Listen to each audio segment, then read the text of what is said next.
Hello student, this is exercise 4.1 for class 11th mathematics. Exercise 4.1 according to our element of mathematics book, and this is the chapter principle of mathematical induction. Principle of mathematical induction. इसमें हमें किसी statement को all natural number के लिए true prove करना होता है। किसी भी स्टेटमेंट को ऑल नेचुरल नंबर के लिए ट्रू प्रूव करना होता है। तो ऑल नेचुरल नंबर की बात करें तो 1 2 3 4 इनफाइनाइट हो जाते हैं।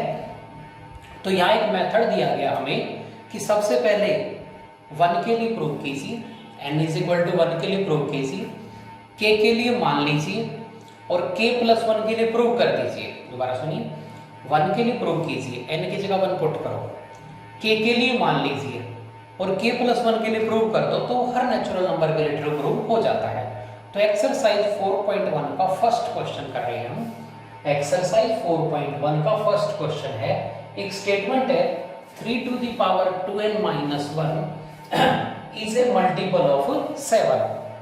3 to the power 2 to the power 3n, 2 to the power 3n minus 1 is a multiple of 7 for all natural number. We just have to prove that this statement is true for n = 5. The question is that if Pn is a statement 2 to the power 3n minus 1 is a multiple of 7, prove that P5 is true. Put n = 5. We will get P5. P5 means 2 to the power 3 into 5. This is multiply, minus 1 means 2 to the power 15 minus 1. 2 की power 15 की बात करें तो 2 multiply 2 multiply 2 multiply 2 15 time जब आप करेंगे तो यहाँ आपको मिलेगा 3 2 7 6 8 minus 1 माइनस करेंगे तो 3 2 7 6 7। आपको प्रूव करना है कि ये मल्टीपल ऑफ 7 है, मींस ये 7 पर पूरा डिवाइड हो जाता है। तो इसको 7 से आप डिवाइड करके देख सकते हैं।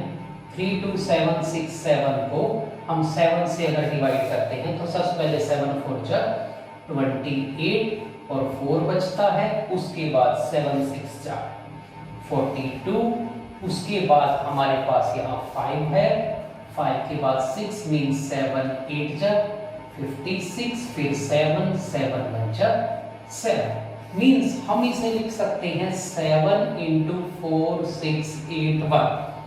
तो क्वेश्चन ये था 2 to the power 3n minus 1 is a multiple of 7 is true for n = 5। यानी कि इस स्टेटमेंट में n की जगह 5 रखा तो यहाँ 15 आ गया, 3 5 जा 15। 2 की पावर 15 minus 1 वो ये नंबर आ गया हमारे पास। इसे मल्टीपल ऑफ 7, तो इसको 7 से डिवाइड करके देखा, ये पूरा कैंसिल हो गया।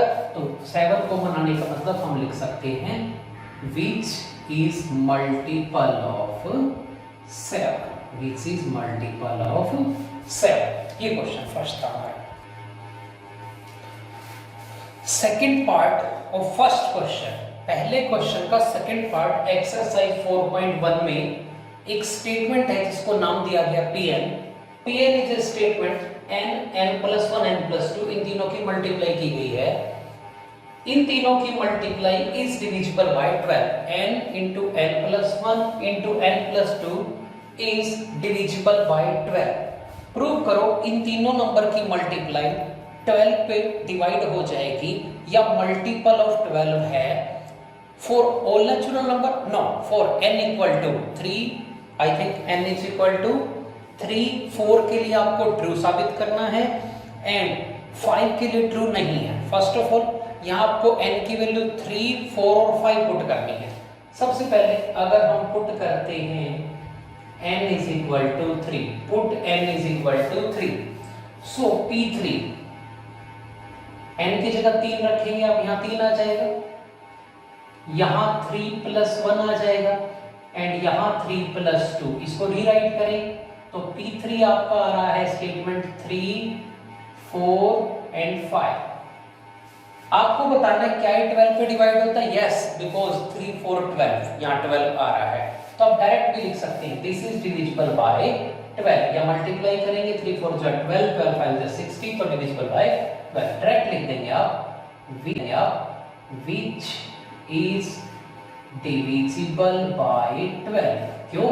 क्योंकि आप 12 से डिवाइड करेंगे तो 12 कैंसिल होके 5 आ रहा है, और आप इसमें ऐसे लिख भी सकते हैं 3 4 5 by 12, this is multiply symbol, bracket लगा लीजिए तो ये 5 आ गया, which is divisible by, so this number is divisible by 12, you can write put n is equal to 4, n को 4 पुट करें बच्चों इसमें तो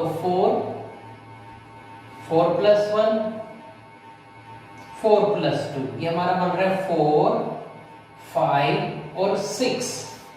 आपको बताना है क्या ये 12 पे डिवाइड होता है? अगर इसको 12 से डिवाइड करके देखें 4 5 6 डिवाइडेड बाय 12, 6 पे कट किया तो ये 2 आ गया, 2 पे करा तो ये फिर से 2 मींस 10 आ गया।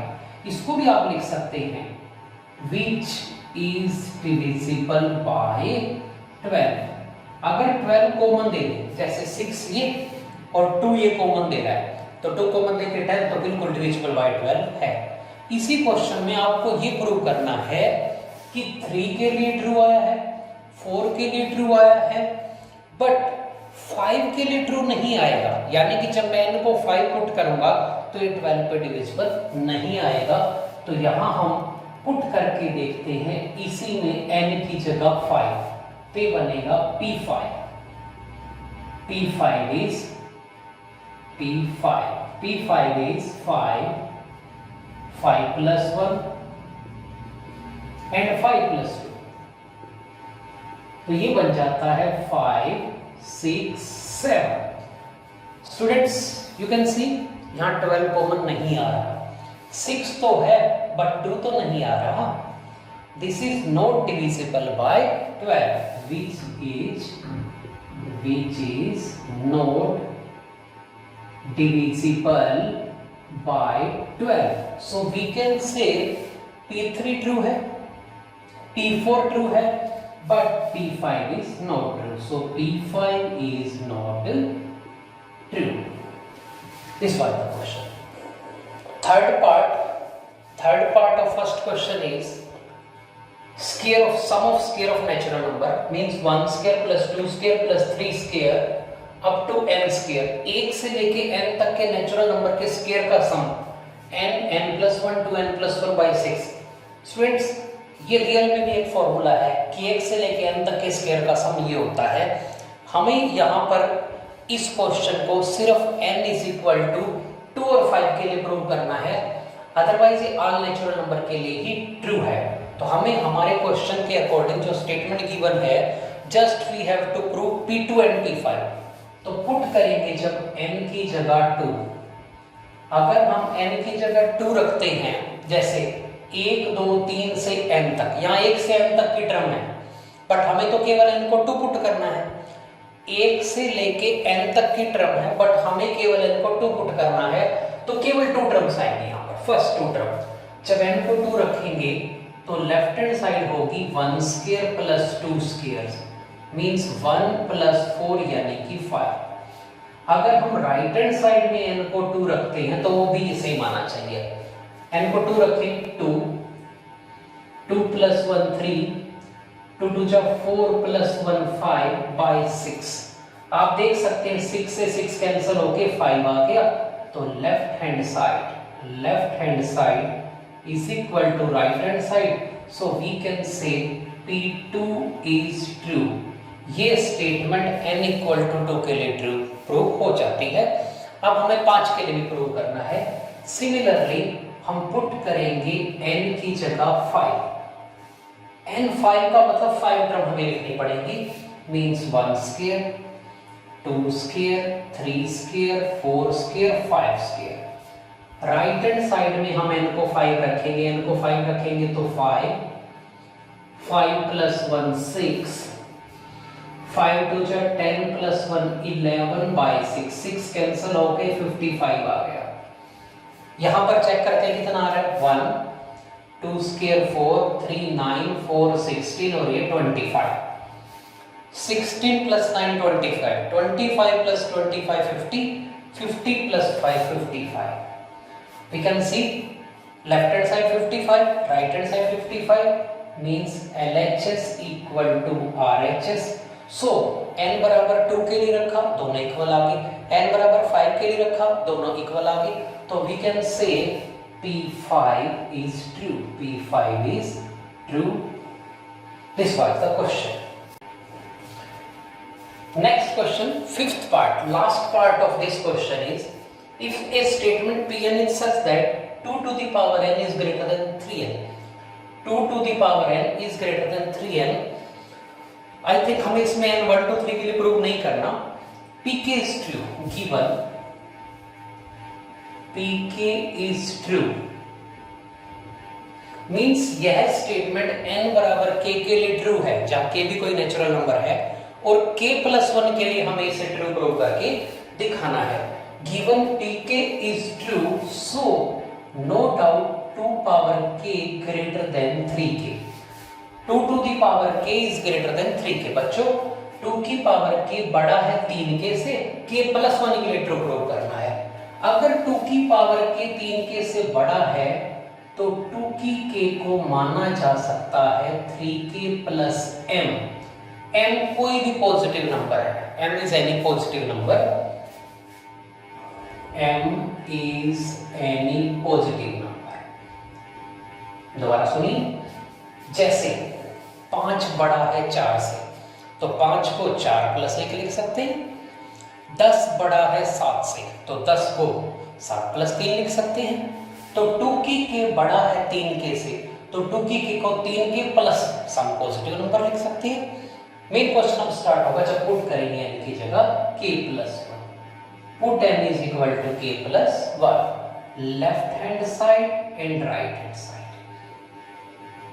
लेफ्ट हैंड साइड में k प्लस 1 रखेंगे तो ये 2 की पावर k प्लस 1 बनेगा, और राइट हैंड साइड में जब k प्लस 1 रखेंगे 3 into k plus 1 means 3k plus 3. हमारा क्वेश्चन ये है, अगर ये स्टेटमेंट k के लिए ट्रू है तो k प्लस 1 के लिए ट्रू प्रूव करके दिखाइएगा. यहाँ पर हमने n की जगह k रखा तो 2 की पावर k 3k से बड़ा है, k प्लस 1 के लिए प्रूव करके दिखाना है, यानी कि 2 की k प्लस 1 इससे बड़ा है. अब 2 की पावर k प्लस 1 को अलजेब्रा के अकॉर्डिंग हम लिख सकते हैं 2 power k into 2, because base same हो तो पावर ऐड हो जाती है. 2 की k की वैल्यू रख देंगे हम फ्रॉम 1, 2 की k की जगह हम यहाँ रखेंगे 3k प्लस m. सो 3k प्लस m और बाहर 2 है तो ये बना हमारा 6k प्लस 2m. अब आप इन दोनों में कंपेयर करें, ये 3k है बट ये 6k है, ये 3 है बट ये यहाँ पर 2m है. तो क्लियर मैं इसको ऐसे लिख सकता हूं 3k plus 3k plus 2m. ये 3k प्लस 3 है, k कोई नेचुरल नंबर है, ये 3k प्लस 3 है, k कोई नेचुरल नंबर है, बट ये 3k plus 3k plus 2m है, तो ये left hand side greater than right hand side है. तो यहां से हम कह सकते हैं कि left hand side is greater than right hand side, so pk plus 1 is